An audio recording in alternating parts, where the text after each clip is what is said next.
今日心情好撚差，主場輸波，俾人請食刀捶鍋麵，好撚嬲，好撚失望。一日都係早場開波啦。倫敦嘅太陽咁鬼曬，點踢啊？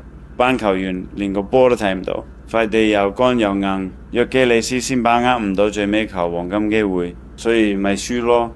係咪咁啊？咪諗癲啊屌你！我達 Sir 使唔使用啲咁低裝嘅藉口啊？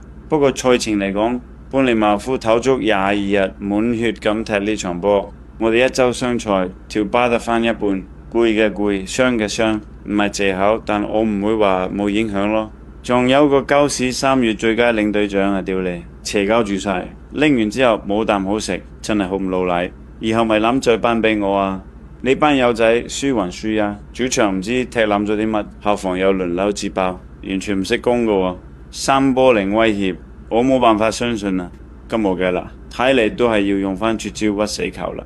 我哋今場太多低級錯誤啦，連平日水準5成都冇。我唔會喺度開名講邊啲球員，呢啲嘢梗係留翻喺更衣室屌爆佢啦。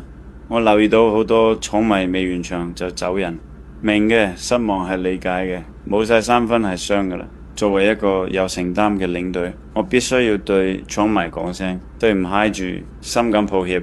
但係講真，曼城贏到晒所有比賽先算啦。就算真係咁叻仔俾佢贏晒啊，都係只係同我廠同分，真係唔使太悲觀住喎。下場作客曼城，只要唔輸，英超冠軍都仲係我廠嘅囊中物。